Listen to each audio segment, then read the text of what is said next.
Yeah, the sound's here. We're just waiting for everyone to log in. Sorry, if you can just be patient. We have a pretty large crowd coming on, so once we have all the people signed on to the webinar, I hope you can hear me. Thanks.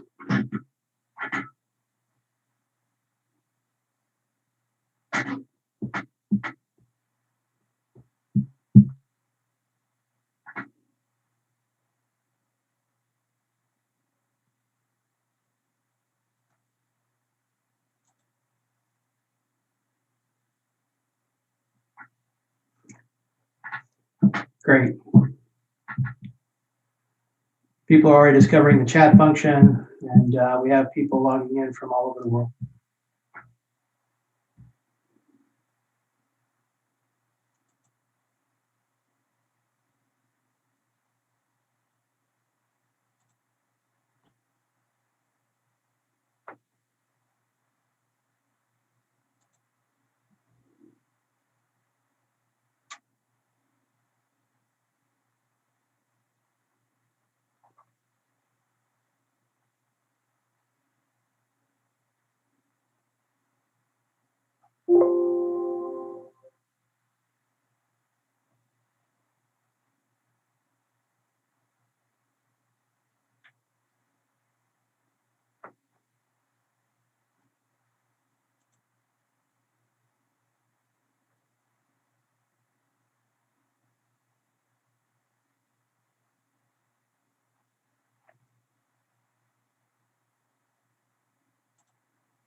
Yes, we will provide a copy of the presentation once this session concludes today. So we'll have it available for download. We're getting a lot of questions about that already. Please be patient.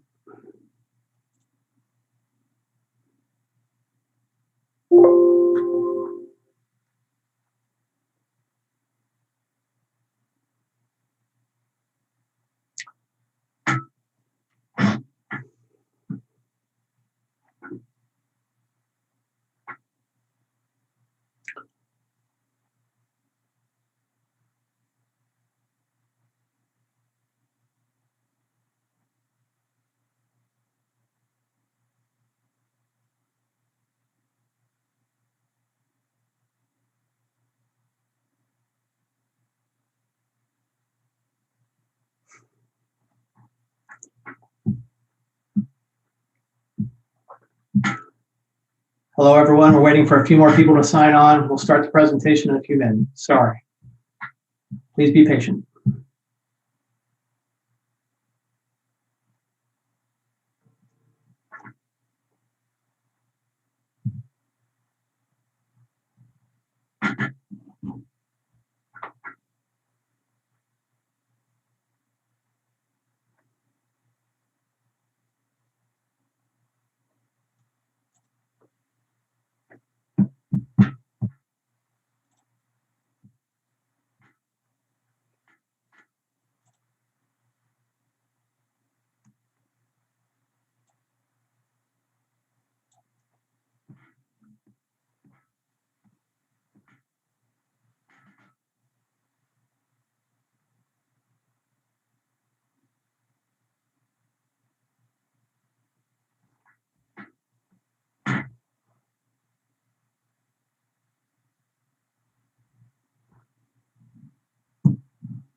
Oh, okay. Yes. Hello. This is Alex speaking. Hi, Alex. It's Steve Fiskor, moderator. Are you ready to start the session? Oh, very good. So, Sebastian, ich stopp dich, ne? All right. So you can hear me good? Yeah, we can hear you. I'm going to go ahead and start, okay? All right. Thank you.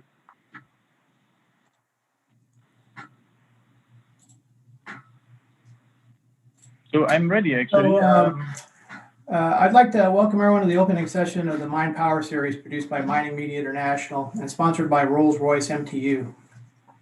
Mining Media International publishes the two leading trade journals for the mining sector, Engineering and Mining Journal, ENMJ and Coal Age. My name is Steve Fiskor. I'm the publisher and editor for both ENMJ and Coal Age, and I will serve as the moderator for today's webinar. For the next 40 minutes or so, we will explore how we can improve productivity and reduce emissions with hybrid haul trucks.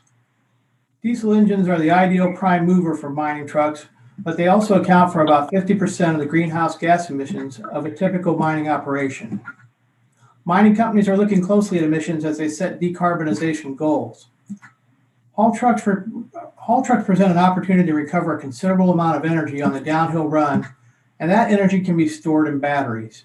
Depending on the mine's topography, this could represent as much as 30% savings on fuel and greenhouse gas emissions. Battery hybrid powertrains present some interesting future opportunities for open pit mining. And this webinar will introduce MTU's concept for hybridization of mining trucks and offer examples of potential savings. I'd like to introduce today's speaker, Alex Richter, MTU's application engineer for mining, who's broadcasting live from Friedrichshafen, Germany. Alex has more than 15 years of experience with mining class engines. He joined the mining department of MTU Friedrichshafen in 2008. His work focuses on powertrain engineering for mechanical and electrical drive haul trucks for both new OEM and repowering projects. His expertise includes both traditional and sustainable propulsion solutions. Because of the size of today's audience, we are holding all questions until the Q&A session after his presentation. Please use the Q&A feature to submit your questions. We will try to address as many questions as we can in the time allotted. If your question is not answered during the session, it will be addressed after the webinar. I will now turn the controls over to Alex. All right. Thank you very much, Steve, and I hope everybody can hear me good. I'm joining by phone live from Germany. So thank you very much for the introduction, Steve. And I would like to use the opportunity to also introduce our company. And I'm now on slide number 2, solutions provided with long-term battery and hybrid expertise. Steve? Yep, we're there. With the many pictures. Yeah, okay. So MTU is, Rolls-Royce Power Systems and our solutions brand MTU. We provide world-class power solutions and complete lifecycle support under our product and solution brand MTU, as I said. So we are doing that for a very long time already, 110 years, or more than 110 years. The company was founded in 1909 to start with the production of engines for the famous Zeppelin airships. So as you can see, we were from the beginning right on the spot when it came to special solutions and to help customers with things which haven't been there before. So and we did that ever since for a variety of applications, as you can see here in the slide. Land-based, marine, and also stationary applications. And most interesting for our today's webinar is actually that we have, since more than 10 years already, meanwhile, deep expertise in complex hybrid systems. Like you can see in the middle here, this train is a hybrid train operating in Ireland, from which we actually inherited most of the major components for the hybrid truck concept I would like to introduce you today. And also for stationary applications in the picture with the container, these are storage solutions for microgrids, for instance, for power generation. So strong knowledge in battery technology, and we had the motivation. And now I'm going to the next page, Steve. the motivation to develop this or to roll that solution or that concept out also on for mining vehicles, because we want to help our customers to achieve their goals in the decarbonization goals. Slide number 4. On slide number 4, you can see our customers, the leading mining companies of this world, have committed to very ambitious goals. Until 2030, most of them want to reduce their global footprint, their carbon footprint by 30% or even more. And the companies want to become net zero in 2050 or even earlier. And we at Rolls-Royce Power Systems, MTU, working on a bouquet of solutions. And we would like to ask you on this, at this opportunity here, which of the future technologies you would see, in your opinion, as short-term, interesting in the short term? Steve, question number 1, please. Okay, we're launching the pull function. When thinking about reducing emissions in the next 5 years, in which technology would you like to invest? Natural gas, hybrid, hydrogen-fueled engines, fuel cells, engines using CO2-free fuel, or methanol engines? Give everybody a chance to respond here.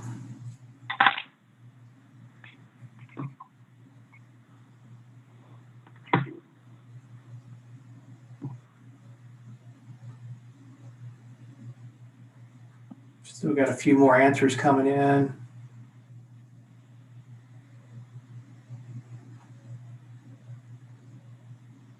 All right, looks like we're at about 75%. Okay.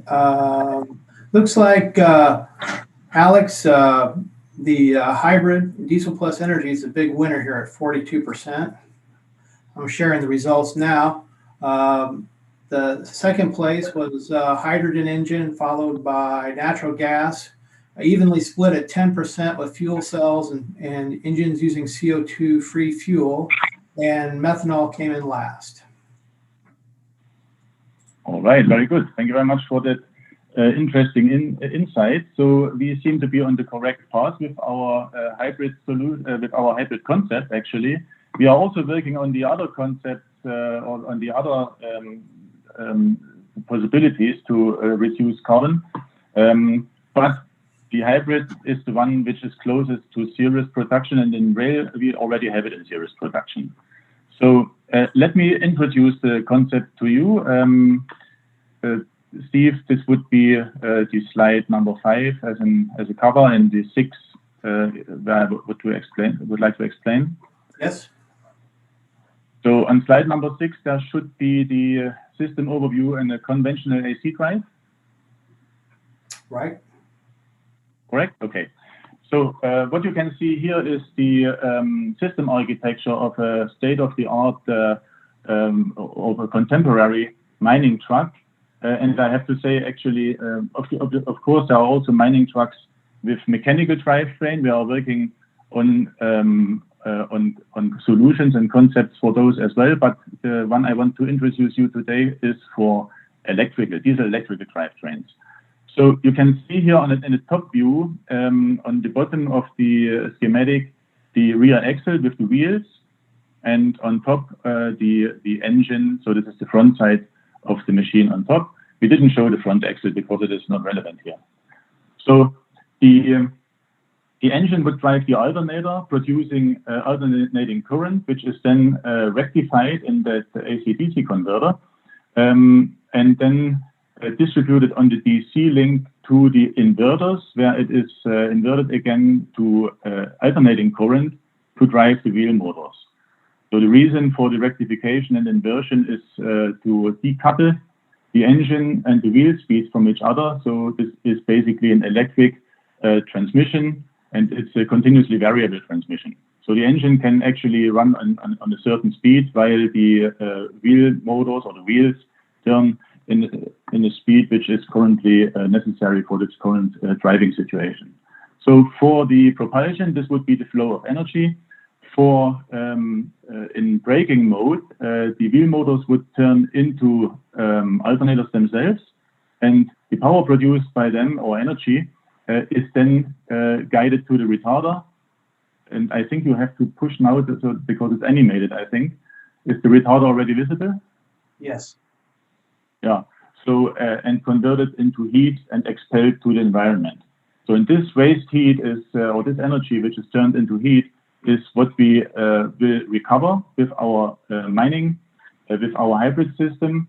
And that is where the fuel and CO2 savings are generated. Steve, do you have a video embedded here, or is this the version without the video?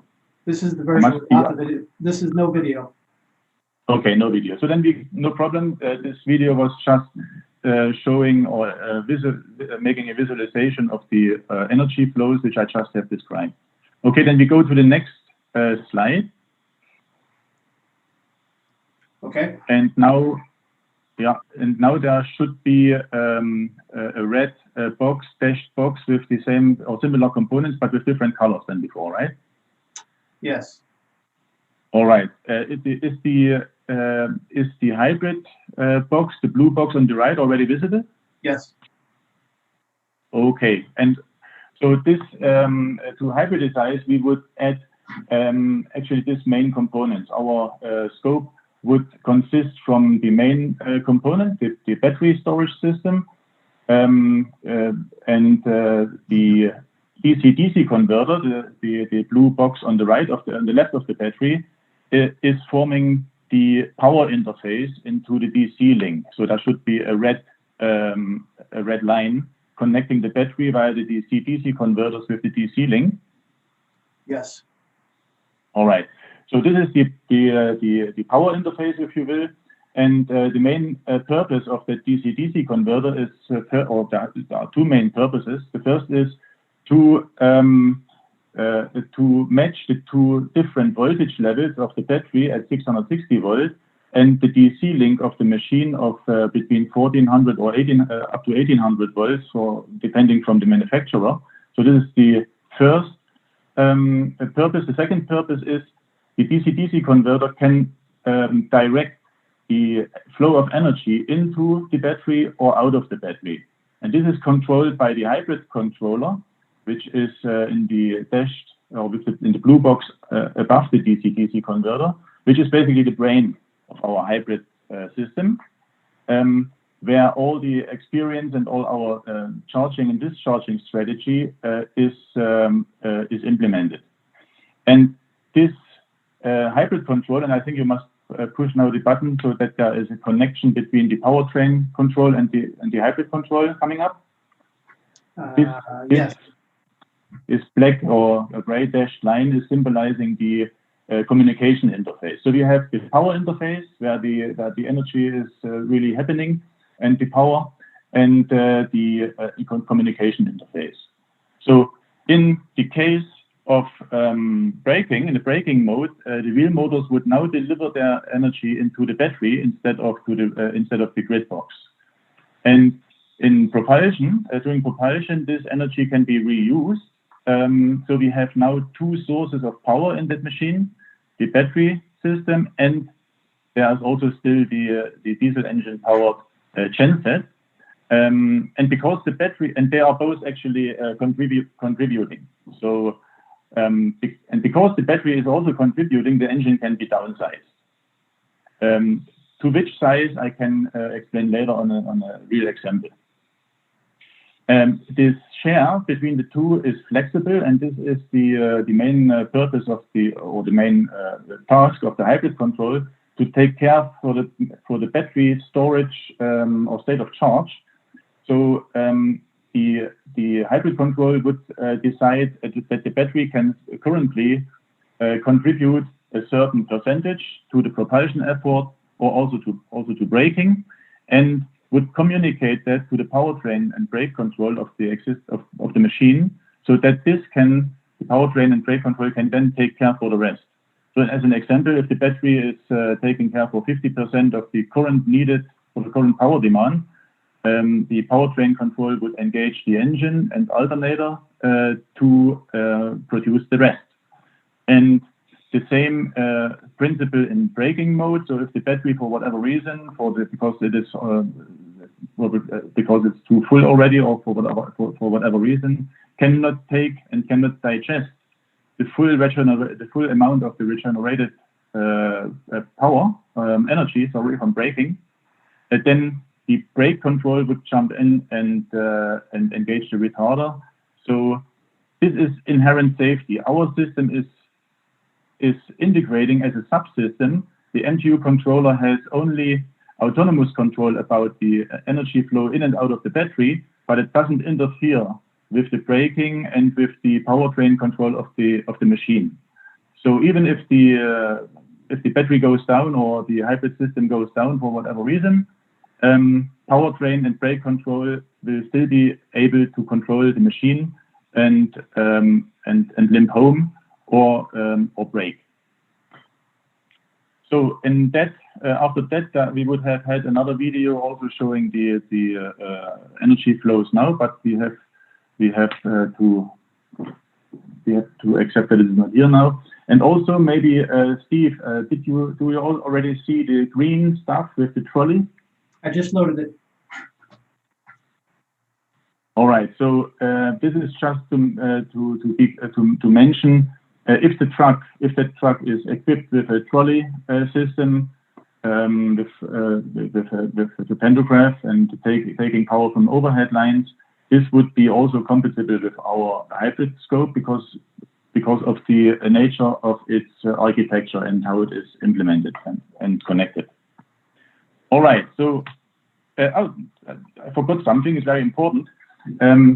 This concept is suitable for OEM, for factory production. That means for new machines, but also for retrofit.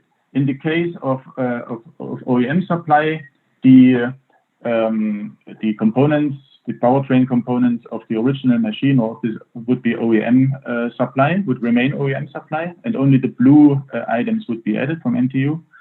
In case of retrofit, we have a partner, Flenders Incorporated of Evansville in Indiana, a very highly reputed manufacturer of electrical drive systems, who are providing, in the case of retrofit, to us this interface I have mentioned before, so that their powertrain and brake control will be implemented and or will be retrofit to the machine, and also that other red color. Next page would be slide number 8. Yep. MTU Energy Pack. The MTU Energy Pack. Yes, I would like to show you now the components of the system. So the MTU Energy Pack is, as I mentioned before, already in series production, and it's used for our rail hybrid solution and power pack. And it is one of the few batteries, traction batteries, you will find in the market, which has a safety integrity level of 2 and is certified for rail passenger transportation. And we believe that this is also a big advantage for the mining industry. So this is certainly a suitable storage system. It is a lithium-ion battery. It has a capacity of a little bit more than 30 kilowatt hours, 75 kilowatt of continuous power in both directions, so for charging and discharging. And it is scalable just by the quantity chosen. And in that example, we see an exemplary 220-ton payload truck, where we would need, or where we would install 20 of them. So 600 kilowatt hours in total capacity and 1500 kilowatt momentary power for charging and discharging. And on the next slide, I would like to explain why 20. So slide number 9. Yes. Battery sizing. Yes. So the main purpose is to harvest as much as possible of the braking energy, and that means it should be possible to harvest that under all conditions, but in the same time, the battery has a certain power rating. So this power rating must not be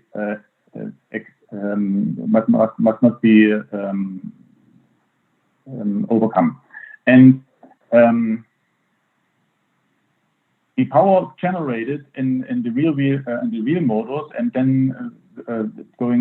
arriving at the battery with a 220-ton truck operating downhill, standard gradient for mines, 10% grade at 40 kilometers per hour, so making full use of the allowable speed, would be around 1500 kilowatt. So in the second half, on the right half of the red line, which is a mine profile and topography of an exemplary mine, you can see at almost stable 10% grade, the power, the green graph, is around 1500 kilowatt. On the more to the left, on the beginning of the grade, on the left side of the ramp, the gradient is sometimes peaking at 14%, so very steep, and you can see that there's also the power a little bit overshooting. But for the continuous operation on a standard grade, 1500 kilowatts was the target, and so with 75 kilowatts per unit, we need 20 of these batteries to be able to take all the power regenerated momentarily. And so this is the main step for the battery sizing. Obviously, the battery capacity has also playing a role, but I will explain that later. Now, the DC-DC converters are also scalable and modular. One of the DC-DC converters can handle 2 of the batteries, 2 of our energy packs. So we would, in that example, use 10 of the DC-DC converters, and this picture here just shows that there is no packaging problem with them. So they would be integrated into the existing, but increased by size, increased inverter cabinet, but no additional or no restriction for driver view, for instance, on the platform would result out of that. So the DC-DC converters integrated where all the power electronics of the original truck would also be integrated. And this was number 10. Now slide number 11. What is the CO2 saving potential with a hybrid concept? Slide number 12. Recuperation potential. Yes. Yeah. So a little bit simplified background. As you can see, or as you certainly know, vehicles have to negotiate resistance. The dominating resistance with the driving resistance. The dominating resistance for a mining truck is rolling resistance and gradient resistance. The acceleration resistance is in that experiment of thought not relevant because we are thinking about a continuous movement, continuous motion here for simplification.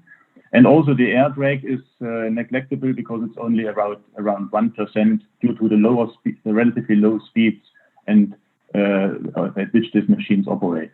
So the 99% of the effort uphill is represented by rolling and gradient resistance, represented by the 2 red arrows pointing in front of the truck.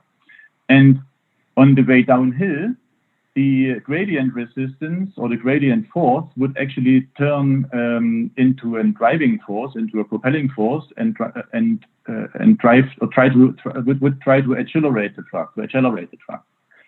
So this is our source. This green arrow symbolizing it is our source of recuperation, but it cannot be harvested completely, 100%, because we still have the rolling resistance working against it. And on the right half of the slide, there is half of the powertrain shown.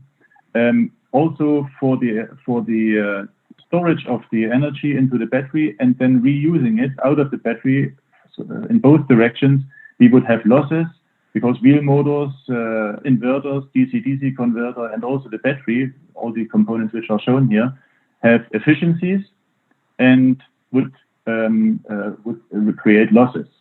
So there is only a certain potential of the gross energy, of the gross potential, which can be effective. So this would be slide number 13 to talk about a little bit about quantities. And Steve, how many curves do you see now? Only one black curve or more? I see one black line. No, this is enough. The other curves are coming up when you press enter. So this is just to quantify a little bit to put things in relation. So on the left axis, on the epsilon axis, you have the tractive effort or the recuperation potential in relative as a relative value in percent as a function of the gradient on the x-axis. So, and this is for a typical mining truck where the empty weight of the machine is 40% of the loaded weight. So this is a rule of thumb you can find in most of the trucks in the market. They will weigh 40% of the fully loaded operating weight when they are empty. So, and the first thing you can see here, I have to say actually the 100%. So I just choose 10% gradient to be the reference. So 10% gradient, the effort at 10% gradient is marked 100% for the further comparisons. So when this machine is on level ground at 0% gradient, so on the x-axis on the very left, you see that the curve is at 16 to 17% approximately. So that means the rolling resistance is 16 to 17% of the total resistance this machine would have to, or the total effort for a 10% fully loaded uphill operation at 10% grade. And if you follow that line to the right, so with increasing gradient, the rolling resistance will still be there, still be included, but the gradient resistance is then becoming dominant. So this is the effort you would need at the wheel to propel the machine uphill. And Steve, second, push the button so that you can see this, the light green graph. Yes? Light green curve is up. Yeah, all right. So the opposite of the uphill download operation is uphill fully loaded uphill operation is an empty downhill operation. And when you go again with that green line to the very left, so where there is no gradient, so on a flat ground, you will see that there is still a certain rolling resistance. And this rolling resistance is 40% of the rolling resistance of a fully loaded machine, just because of the weight ratio. And if you follow the green line to the right, you will see that the gradient force is coming into play, but it is only at 2 to 3% gradient, where it breaks even with the rolling resistance. So there is no recuperation possible below that gradient. And only from then it starts to become interesting. Now follow the line to 10% of gradient, 22% of the energy needed to propel the machine fully loaded uphill at a 10% grade can be harvested at the same ramp downhill empty, 22%. And this is including efficiencies already.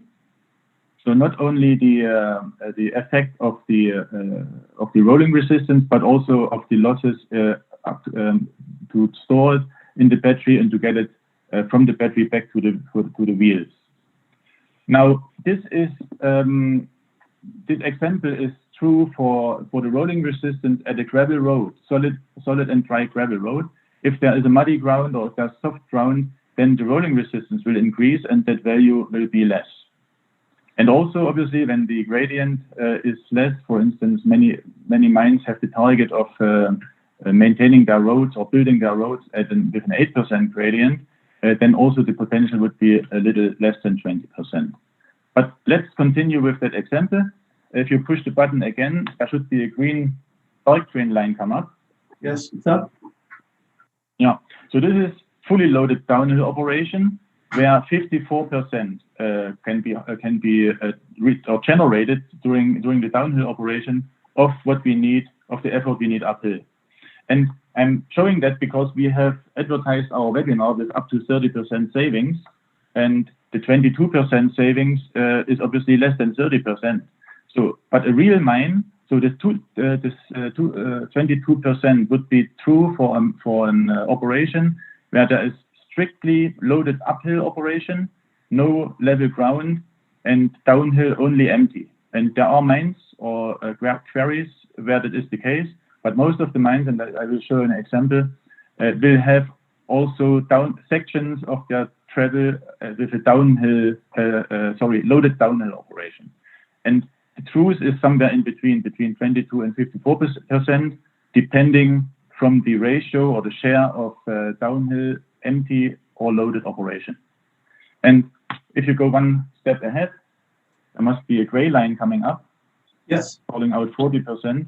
So this would be an empty uphill operation. And you can see again the weight ratio, empty compared to a loaded truck. So this effort is just 40% of a fully loaded truck uphill. And it's interesting when you compare the gray line and the thick green line. It means if you have an operation only mainly downhill, fully loaded, you can actually generate most or more than the energy you need uphill with an empty machine, which is an exceptional case, but existing. And this is probably the other extreme compared to the 22%. All right, so this is just for understanding the basics, but how does it look in a real case is shown on the next slide, 14. Yes. Steve, I lost feeling for the time a little bit. Am I wasting time already too much? You're doing fine. Continue on, Alex. All right, thank you. So what you can see here is an exemplary mine somewhere in South America, where the black line is symbolizing or actually showing the topographical profile. So mainly consisting from gradients around 10% with some flat sections or flattening out sections and also peaking to 14%. This is the same section as I have shown before. The orange graph is showing the ground speed of the machine. We are talking again, or this time for a real machine, but I have shown before was just a generic view. But now we are talking about a 220-ton truck again, which would be typically driven by a 2,500 or 1,865 kilowatt engine, and it would achieve under the conditions described, so with the gradient and with being fully loaded and with that engine power, it would achieve the ground speed shown on the orange graph. So the values for the orange are on the right axis, on the right epsilon axis. So for 10% grades, for instance, between 12 and 13 kilometers per hour can be achieved. And always when it's flattening out, the machine is accelerating. And then again, when it becomes steeper, again, the speed is going down. So this is the reference performance of a conventional 220-ton exemplary machine, which our hybrid system is a truck equipped with this hybrid concept and system must match. And all the calculations I will show now are based on that assumption. So next slide, please. Okay. Showing the battery state of charge. So as I have mentioned before, the battery and the engine are actually contributing in a hybrid, are together propelling the machine.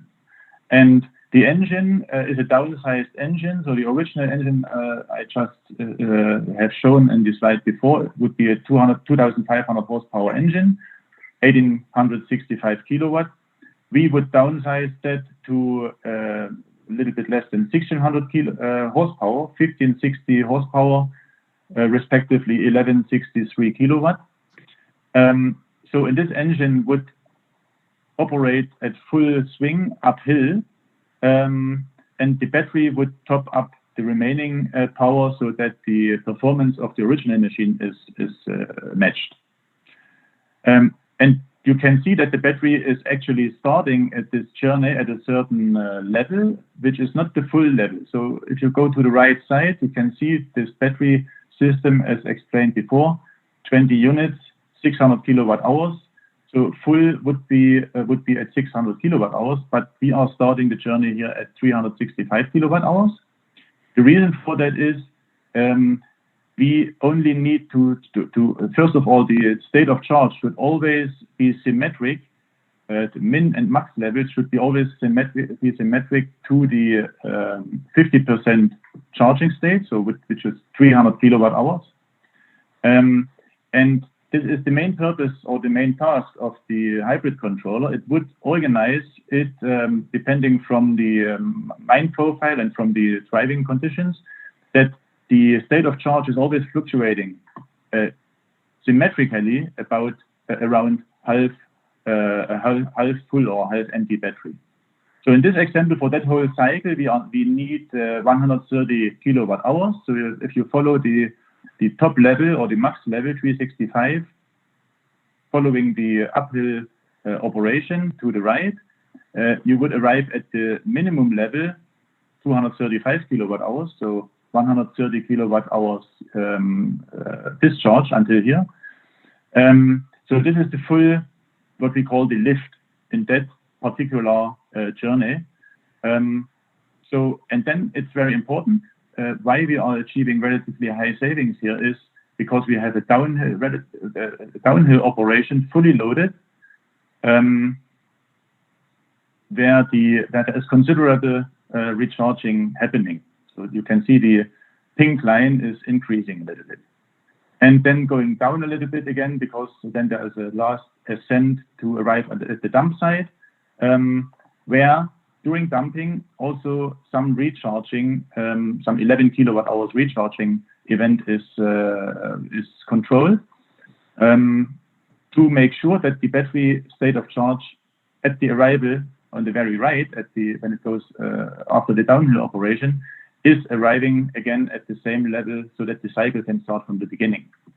So battery state of charge clearly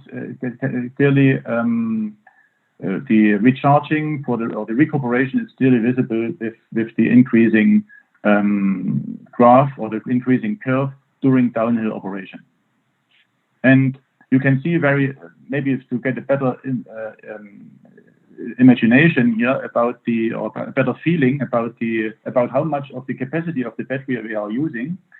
It's really only a little bit of the battery capacity we are using, 22% in that particular case.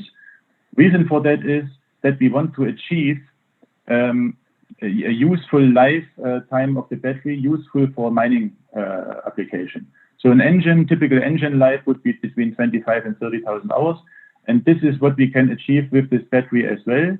Batteries are very sensitive when it comes to which lifetime they can achieve.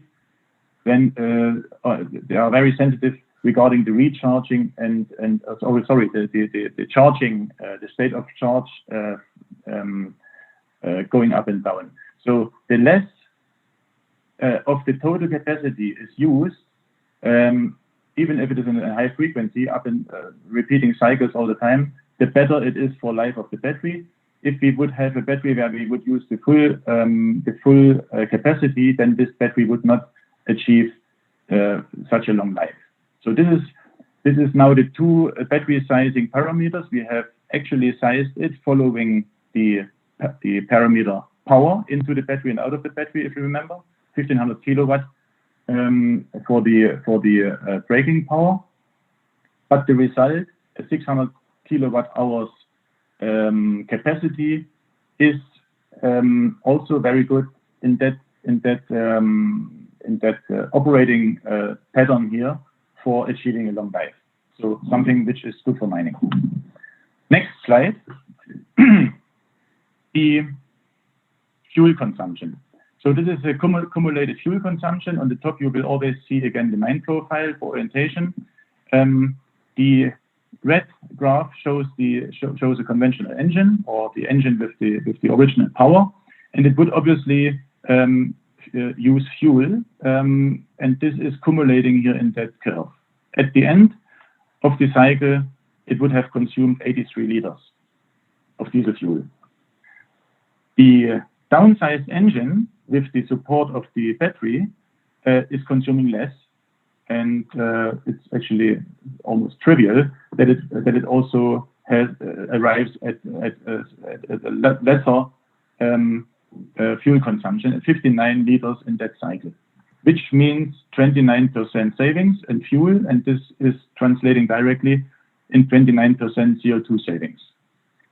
In the middle, at the dump site, I mentioned before, there is some recharging happening, and this is visible here as an offset in fuel consumption.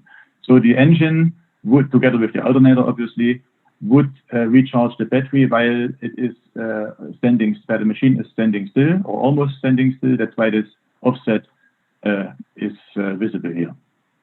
So the 29% savings. Next slide would show what does that mean for a whole truck life. And there are some considerations or some parameters, so or some assumptions. The travel time for that with that speed on ground I have shown before would be 22 minutes, just when the machine is in motion. For queuing, loading, and dumping, we assumed 8 minutes, which means 30 minutes for the whole cycle, including all the waiting times. And that means 2 of these cycles would be possible in 1 hour, to make it as a simple example. So with the 83 liters consumption, rounded 165 liters per hour would be the baseline. And this is the red line. 2.65 kilograms CO2 will be produced for 1 liter diesel fuel burned.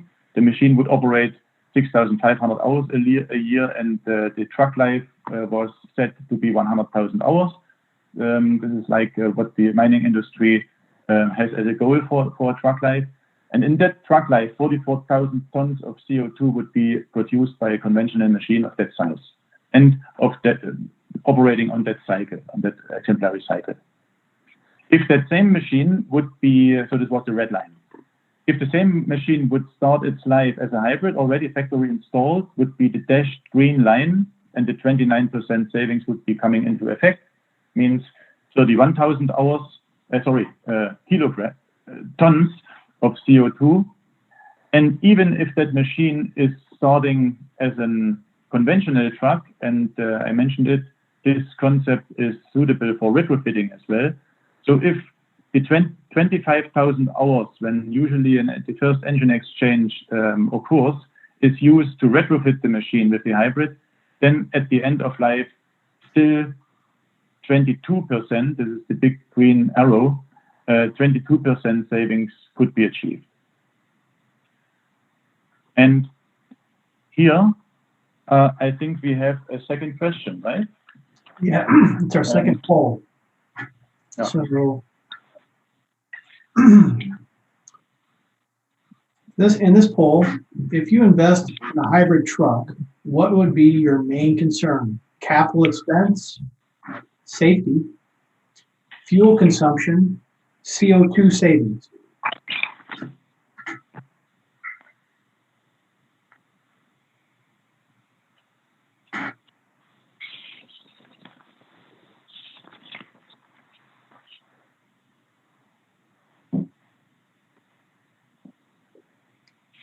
Well, we're reaching about 50%.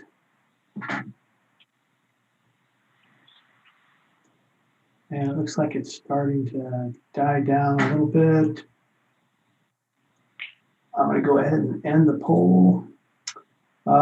It looks like, Alex, it looks like fuel consumption was the big winner at 41%. Oh, hold it, CapEx, 43%. Nope. Fuel consumption at 41%, CapEx at 35%, followed by CO2 savings and safety. I'll share those results. Okay. So fuel consumption seems to be the primary objective, following by CapEx. All right, fuel consumption and CO2 emissions is basically the same. So thank you very much for that answer. All right, now just some quick insight in how that system would integrate into a truck. Slide 19, please. Yep. So I mentioned the downsized engine. In this case, we would go from we would downsize the engine by 40%. So the power-wise, I mentioned already, but it is also the displacement of the engine from a 60 liters engine typically used in such a machine. We would downsize to 36 liters. The particular engine we are showing here is a Tier 4I rated engine, which would probably in a retrofit replace a Tier 2 engine. And the engine would operate in a fuel efficiency optimized operation strategy. What I mean with that is, because of the battery as a buffer, we don't have, the engine can be phlegmatized and can be operated in its sweet spot. So the engine efficiency is, the tendence at least is better than with a conventional engine, which has to react to the current driving power demand. This is another reason for the savings, not only the recuperation, but the recuperation is the main saving. But the most interesting point, which might come up as a question as well, because batteries are weighing a lot, we are saving with that downsizing by 40% from performance and displacement. We are saving 6 tons, which is more than actually we are saving almost 60%. Because this is an engine with a very robust design, which has a very good power to weight ratio. So with that saving in weight, we are giving ourselves a little bit of an allowance for adding the other components. But as the next picture, the slide number 20, just a quick look from the front side on the platform, which we have seen from the back side a little bit before. So that inverter cabinet and the grid box, which are shown here, are examples for a retrofit case where the scope, or let's say this components, would be supplied by our partner Flenders. And our DC-DC converters and also the control system would be integrated in that inverter cabinet as well. Slide number 21. Yes. This is some consideration about weight again. So for the front axle, we would reduce weight of the engine by -6 tons. The DC-DC converters, which will be integrated, as I have just shown on the platform, would add weight of 2 tons. And between the two axles, we would reduce the tank size. I didn't mention that before, by the way. The tank, obviously, size can also be reduced because of the fuel savings. And the energy packs, the 20 energy packs, would weigh in at 7,400 kilograms. Obviously, there are also some other components to be considered, like the conditioning system for the batteries. But this is largely depending from a particular design. So I wanted just to show here that there is no big disadvantage in a payload. So for that components mentioned here, we would talk about 1.5 tons, and let it be 2 or maybe 2.5 tons. It will still be. I hope it will still be acceptable for such a size machine with 220-ton payload. But this is subject to a real design and to also depending from the truck type. This is just an example. Next slide, the tank. Yes. Also, just as an example, the tank has been moved to the left side here, which doesn't mean that it must be like that. It's just that we have the batteries as a compact unit on the right side where the tank has been before. These batteries are modular, so they can be distributed throughout the machine. But in that example, we have decided to show the batteries as a compact block, and so the tank had to move. And because it can be downsized, we just put it on the empty space behind the hydraulic tank shown here on the left side. But this is really just to get an impression. This is depending from a real project with the customer and from the truck type. So, but we have another question here, question number 3, related to the tank size. Yeah. Which refueling range is the minimum requirement for your operation? 8 hours, 10 hours, 12 hours, or greater than 12 hours?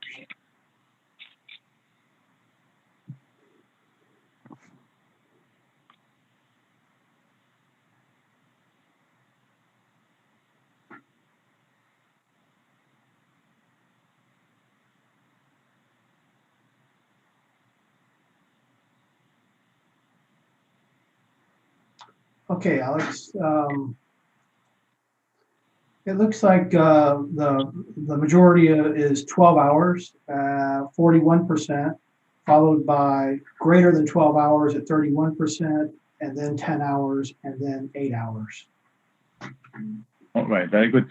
Thank you very much. This is very interesting actually, and the tank shown here as an example would be 1,500 liters tank. So with the fuel consumption of the hybrid, I have shown at 59 or 60 liters, which means 120 liters per hour. This would certainly be will be in that range, so in a 12-hour refueling range. But just as an example, really, you can see, for instance, in that particular picture here, there is below the hydraulic tank, there would be even more space to extend the tank size. But thank you very much for that answer. And I would like to summarize now. This is the last slide, 23, flexibility.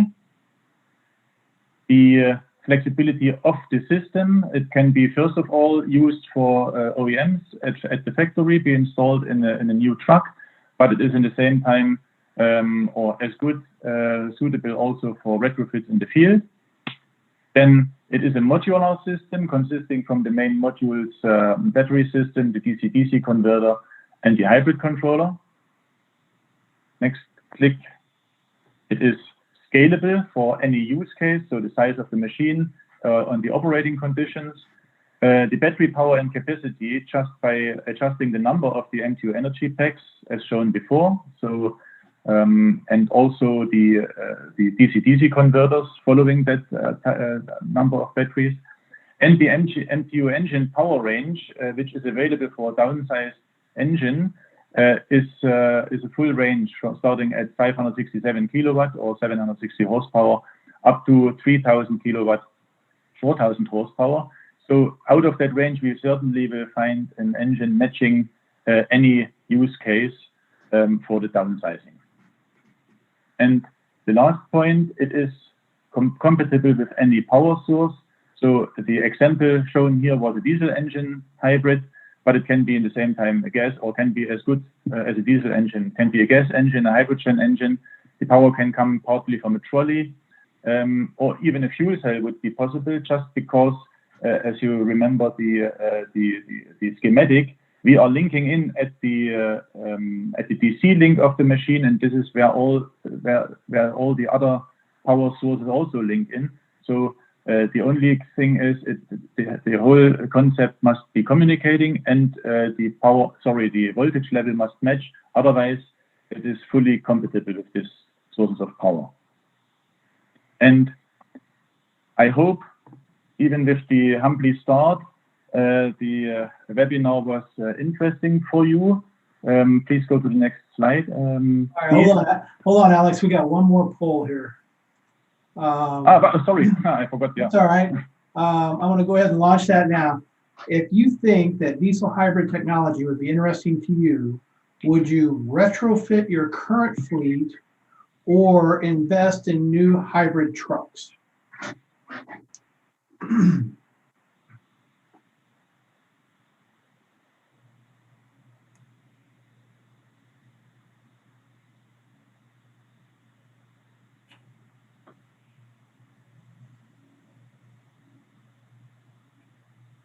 Okay, I think it looks like, Alex, 73% is going with retrofitting the current fleet, and the remainder is buying new hybrid trucks.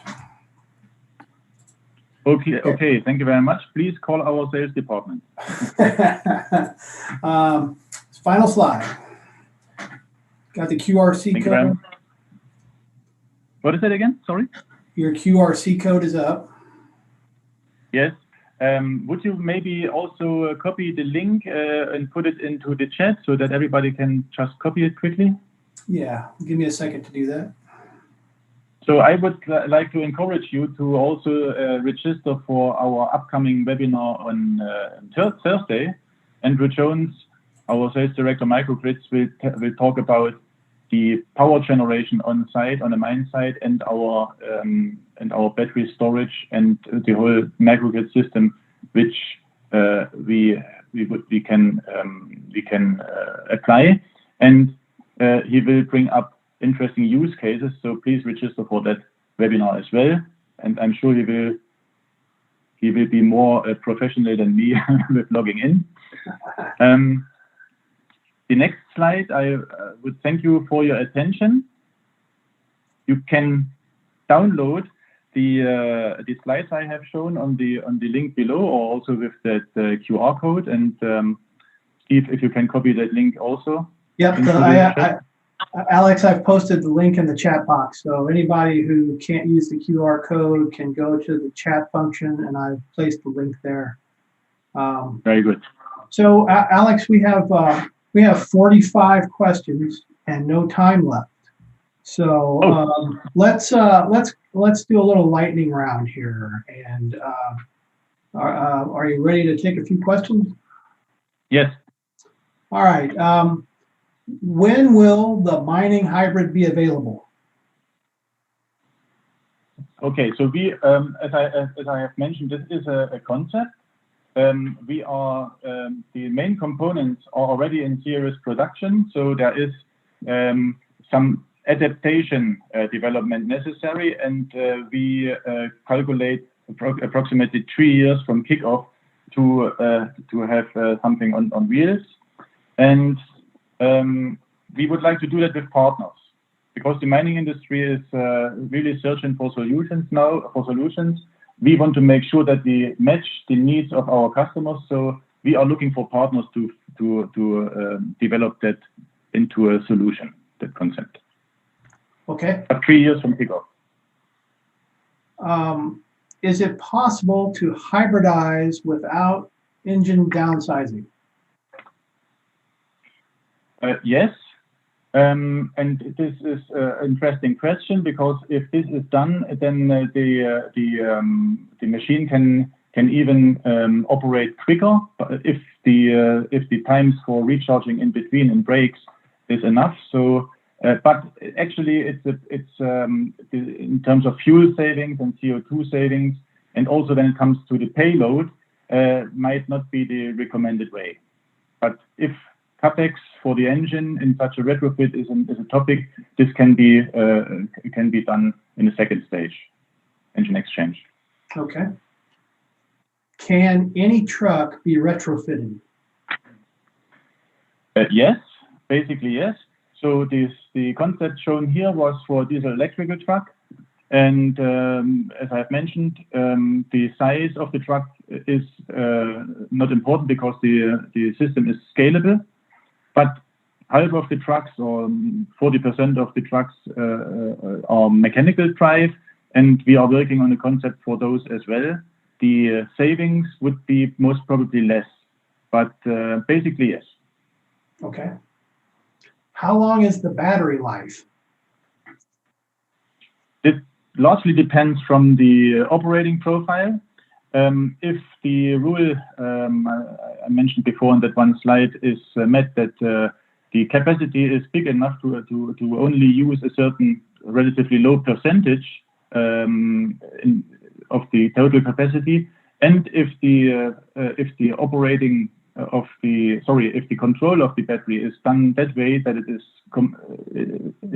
symmetrical to 50%, then a long life can be achieved. And in that particular example, and also in our rail cars, for instance, we are calculating 25 to 30,000 hours.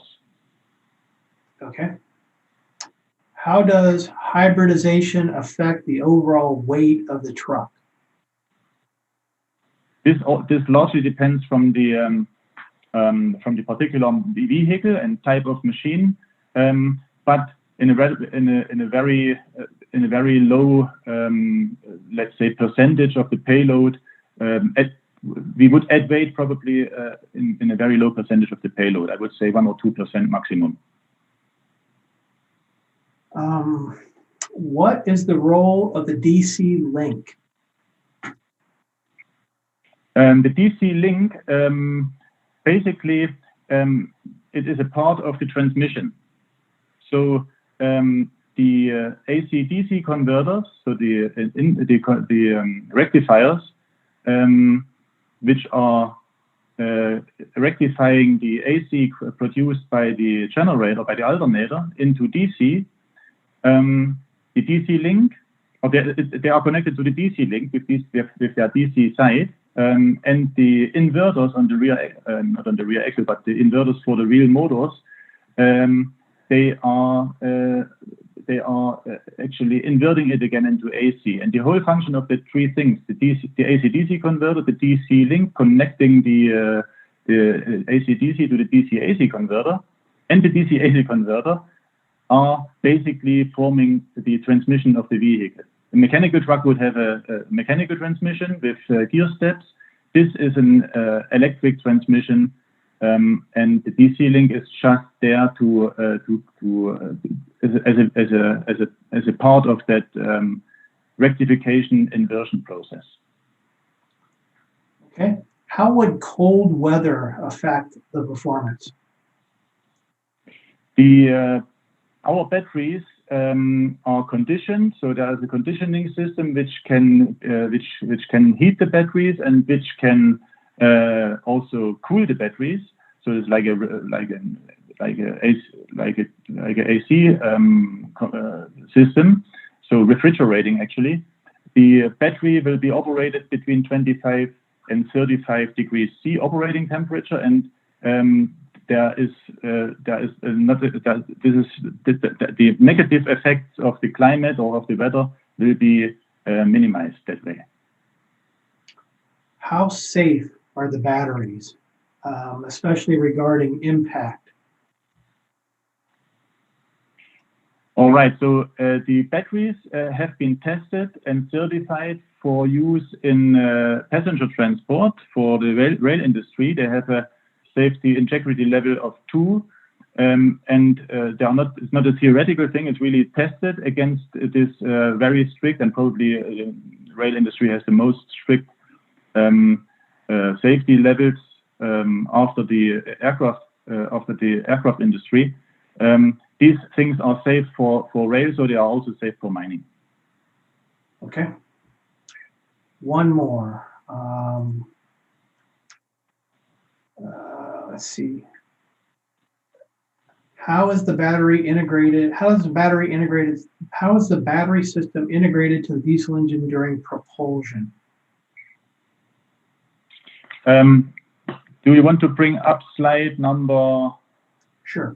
Slide number 7 again. Yeah. That would be recuperation potential. No, slide number 7. This is showing the system overview hybrid drive with that schematic where the engine is on top and the wheels on bottom. Got it. Okay. Yeah.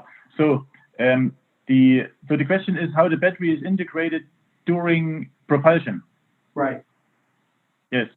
So the DC-DC converter would be controlled by the hybrid control such that the battery is flowing. Sorry, the energy is flowing out of the battery. That means the DC-DC converter would set its voltage, its outlet voltage directed to the DC link high enough that energy starts to flow, and so it would just it would just flow. Sorry, the energy would just flow into the DC link, if you will. Like, yeah, it's maybe a little bit too simplified, but like in a water or like in a hydraulic system, the energy flows from the higher pressure to the lower pressure, so from the higher voltage to the lower voltage, and obviously the alternator, which will also be the second contributor to propulsion. This voltage between the two must be must match. Okay. So this is in a very simplified way how it is done. All right. All right. I think that's about all the time we have today. Thank you, Alex. Thank you for a great presentation. Yeah, thank you very much. Alex mentioned that we're hosting another webinar on Thursday, same time. It's on microgrids and decentralized power systems, 1 o'clock Eastern time here in the US. I posted the registration link in the chat function if you would like to use that real quick. And I'll give everybody a chance to click on that if you'd like. And you can also visit, I believe, the ENMJ website or the College website also has the information available on both these webinars. We'll follow up with a link to this presentation, a YouTube video, and I'd like to thank you for your time today. We hope that you found this webinar informative, and we look forward to meeting with you in the future. Thank you, Alex. Thank you very much, everybody. And sorry for the humble start. Everything worked out fine. Thanks. Bye-bye. Bye-bye.